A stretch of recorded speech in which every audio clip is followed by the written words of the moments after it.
Hi and welcome back to Bigista's YouTube channel. As you can see, I've got two Birkin 35s besides me. However, one of these bags is an imposter.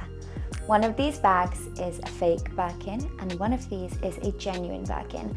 And I'm about to run you through all the things we look for when authenticating a bag and just how we spotted the fake. So stay tuned to see how to spot a fake Birkin for yourself.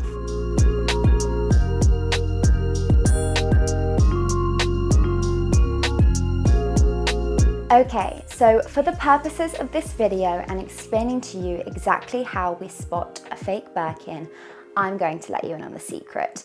This bag is actually a fake Birkin. However, this one on my left is a genuine Birkin from Hermès. And I'm going to dive into all of the reasons of what makes this bag a real genuine Birkin and how we spotted the imposter bag. The first thing we look for when authenticating a bag here at Bigista is the overall look and feel of the leather of the bag. And there's several ways that we do this.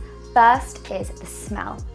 Genuine Hermès leather has a very beautiful smell. It smells rich, it has elements of spices to it, and it does smell like beautiful leather, like going into a leather boutique. On the other hand, certain fake bags, sometimes the smell can be a giveaway on a fake bag. Any rubbery smell or any traces of any chemicals in what you're smelling is an immediate red flag when it comes to authenticating a bag. The next thing we can look at when authenticating a bag is the leather itself. As you can see, this genuine Birkin besides me is in Togo leather. The grain is even, it is fairly small, although Togo grain size can vary. This one is very even. You can see veining throughout Togo leather, and it always has a matte finish when brand new. Over time with aging, it can develop a slight shine, however, it will never be as shiny as this bag on my right. This bag has a very shiny, waxy finish, which is too shiny for genuine Hermès Togo leather. And also, as you can see, the grain is very, very large in comparison to the genuine Birkin on my left. As I said, the grain size on Togo leather can vary. However, this is too large for genuine Togo leather, and this also flagged up this bag to us. The next thing we would look to would be the hardware of the bag.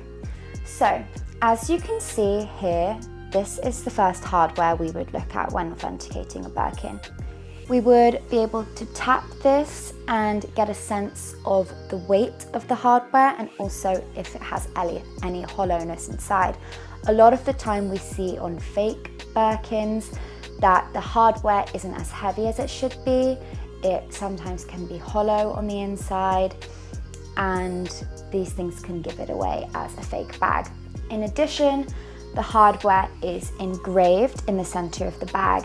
Genuine Hermès hardware engraving is very, very, very fine, almost needle fine, and it also doesn't penetrate very deep into the metal itself.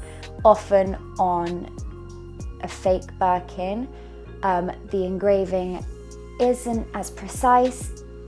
The technology to create such a fine line isn't accessible always to these factories that are producing the fake bags. So in general, the lines are going to be thicker, and often they engrave too deeply into the surface of the metal, which is also a giveaway. The next place to look would be these little pieces of hardware just here that hold the sangles into place. On a genuine Hermès Birkin, every facet of that piece of hardware is polished the exact same way. So what that means is the inside of that piece of hardware that is against the leather is polished exactly as shiny and beautifully as the outside bit that you see at the front. Often on a fake Birkin, the manufacturers creating these bags may not be looking at details as small as that, and often it can be a giveaway because the inside that holds the sangle into place isn't as shiny or polished as the outside, which is a red flag. The next thing to look at is the feet of the bag. Hermès feet on a Birkin are ever so slightly tapered, meaning they're slightly wider at the top than they are at the bottom. Often on a fake Birkin, this isn't the case and they're completely dead straight, the exact same width at the top and the bottom, which is another red flag. Another thing to look for is a genuine Hermès Birkin is made in a way that when the bag is placed firmly on its base on a flat surface, the leather should drape ever so slightly in the middle, meaning that this seam along the bottom of the bag should not be visible in the center of the bag. Whilst this exact Hermès fake doesn't show this exact trait that I'm explaining, it is something to look for, and if you can see that center seam in the middle of the bag whilst the bag is standing straight, that's a red flag. On that note, when standing on its 4 feet, an Hermès Birkin should be stable, it should stand up straight, and it should not wobble at all.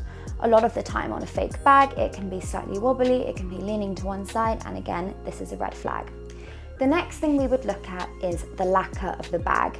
So that is the coating along the edges of the bag as seen on the top here and along the side of the stitches. Genuine Hermès lacquer is an almost completely matte finish with a very, very slight satin effect. However, on this particular fake, the lacquer is very, very shiny, almost looks like a plastic coating, which is something to look for. Another key point that often gives away a fake Birkin is the stitching. Now, as you may know, all genuine Hermès bags are hand sewn by a single artisan from start to finish. They literally sew all the stitches with a needle and thread. So what that means is, with an Hermès piece, the stitching is not perfectly regular like you would see on a sewing machine. It's part of the charm of Hermès bags and part of what makes them so special and unique. One place we can often spot this is on the handle of the bag. The reason being is it is the hardest place to sew, the most difficult place for the artisan to hand sew that leather neatly and beautifully around the handle of the bag. A lot of the time on fake Birkins, a lot of the aspects are hand sewn to give it that slightly imperfect look of a typical Hermès Birkin, since it is a widely known fact that Hermès Birkins are hand sewn.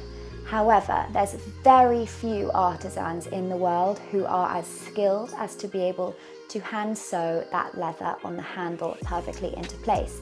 So often on a fake Birkin, almost the whole bag may be hand sewn. However, sometimes we can see those telltale signs of a sewing machine around the handle of a bag. If the stitches are too perfect and every single stitch is the same length and the exact same tension, it's a dead giveaway, because Hermès bags don't use a single element of machine stitching on them at all. Additionally, with the stitching, there are several places on an Hermès Birkin where double stitches are used. This is to add a little bit of extra strength on an area of the bag that receives a lot of tension and weight on it. For example, on the base of the handles on both front and back, we can see 3 double stitches at the top of that stitch there. It's always 3 that are doubled, and you can tell because they are thicker. And we also see it on the back of the sangles at the back of the bag. A lot of the time on a fake Hermès Birkin, those 3 stitches are not present, or sometimes there can be 1 double stitch or 2 double stitches, or sometimes they'll only do it on the back of the bag and not the front and back of the bag. So these are things to look for, again, when authenticating a Birkin. Another thing to look at is the foil stamp on an Hermès bag.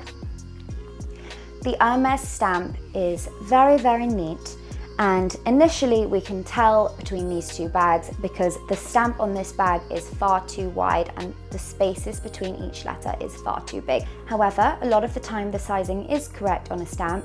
However, with a microscope we can tell immediately. This is because Hermès has access to the most high technology and expensive machines in the world when it comes to foiling and stamping into leather. They use such fine foiling and stamping, and when you look at an Hermès stamp with a microscope, it is very, very neat. There is no bleeding of the gold foil around the stamp whatsoever. However, without access to these incredibly expensive machines, it's almost impossible to stamp on leather so tinily without the foil bleeding around. And if you took a microscope to pretty much any fake Birkin, you would immediately see bleeding and messiness around those crisp lines.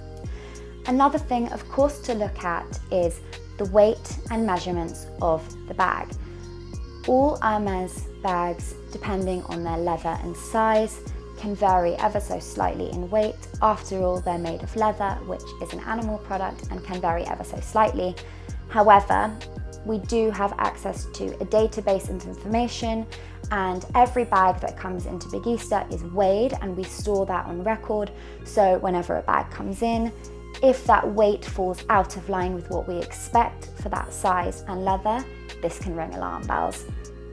We also measure every element of the bag, from the sizes to the height of the handles to the width of the sangles, and if anything falls out of line, this can be a red flag. For example, on this fake bag, the handles are far too high up compared to the genuine one, which was a giveaway for this one. And another important thing to look for is the date stamp or the stamps on an Hermès piece. These are slightly different because this is an older fake bag. So any bag produced from Hermès before 2015, the stamps are on the inside of the sangles. However, after 2015, the stamps are found on the inside of the bag. However, it is a very important thing to look for because the stamps are different per year.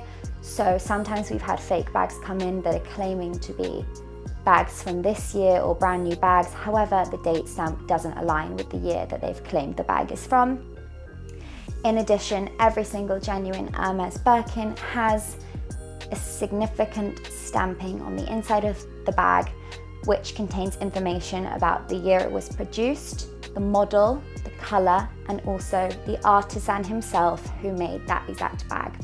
And these are all things that are very important when authenticating a Birkin. So, I hope that you've enjoyed talking through all of these human elements that we look for when authenticating a Birkin. However, here at Bigista, we don't just rely on human authenticating alone. We have an entirely second stage of the authentication process where we rely on AI technology and microscopic technology.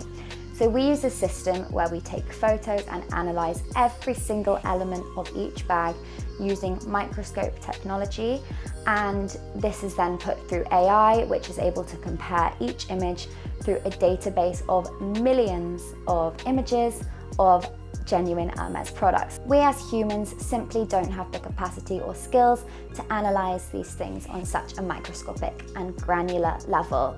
The AI tools allow us an extra level of certainty when analyzing these pieces, and even tiny details such as the exact width of each little piece of letters in the stamp. They're able to digest all of this information and compare it with a database of millions of images of genuine pieces, and anything that falls out of line with what is expected flags this up in our system. This system analyzes every detail microscopically, from the stitching to the grain of the leather, to the stamps, to the date stamps, to the grain of the leather on the inside of the bag, to the Hermès stamps on the zip hardware that are very hard to see because they're inside the bag. Everything that makes up the bag is then doubly authenticated and put through the microscopic system and analyzed with AI. So when you buy a bag from Bigista, you can have absolute certainty that you are buying the real deal. We don't mess around here. Thank you so much for watching. I hope you've enjoyed watching this video and learning a little bit more about how to spot a fake Birkin. Now, if you're still unsure, at Bagista we do offer an authentication service. So if you have a Birkin or any other kind of bag and you want to check if it